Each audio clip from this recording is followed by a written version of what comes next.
So let me hit you with a news flash, Danny. News flash. Paddy Pimblett will finish 2025 ranked in the top 5. I love to get the whistle reaction. You're like, wow, I got to think about that one. Overreaction. I think this it's an is overreaction. the year, man. I think it's an overreaction, not a major one, but I think you're overstepping here a little bit. Look, certainly the promotional aspect in terms of like the UFC accommodating things for him to get there will be there. Sort of the aid will be there. He's not gonna.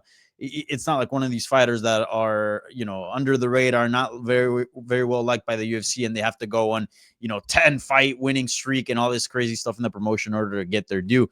No, I think he'll fairly get an easy route, but I just don't see him beating the top guys. I mean, Bobby Green shooting for a takedown, I'm still perplexed by that. I think if we're going to talk about some of the craziest moments of 2024, I think that's one of them. Like that, what the hell happened there?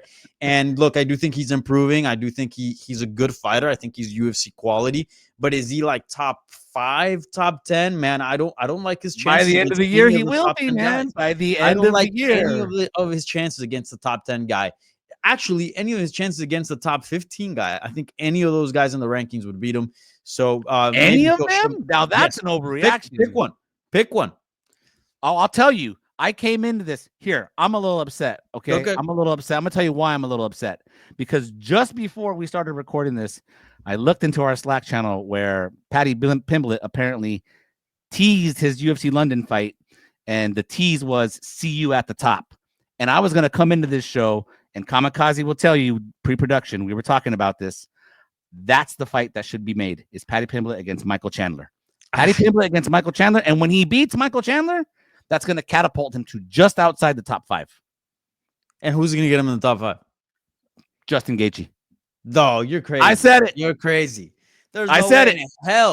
There's no way in hell. Justin Gaethje on the decline, bro. Justin Gaethje on the decline. Paddy on the rise. We've seen Paddy in tough positions in his fights. Sure, not against top level competition, but he has faced adversity in some of his fights, and he's overcome this. He's tested.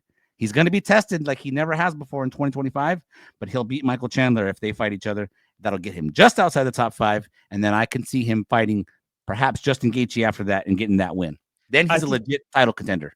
I think that's the biggest overreaction in the history of this show that's only been around for a few come on, relations, a few seconds. 100%. It's crazy. It's insane. I don't think he beats anyone in the rankings. Look, I'll throw a reaction your way. Paddy Pimblett goes winless in 2025. At least against the ranks. At least against people in the rankings. That's man. Well, listen. He teased, "see you at the top." We could see Chandler and Paddy Pimblett in March, and who knows? That's the one, and that's a really good. Honestly, it's a good fight for Chandler too. I mean, it gives him an opportunity to show that he still got something against the rising star. Plus, sorry, Mike, you're not going to fight Conor McGregor, but you can fight his little clone, you know.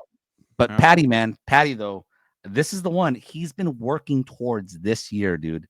This is the year that he's been working towards. This is the year that he proves it. And when we get to the end of the year, Danny, we'll be talking about Paddy Pimblett being a title contender. Okay, we'll see. I'm gonna write this down because I think that's an interesting take from your part. MMA Junkie AI.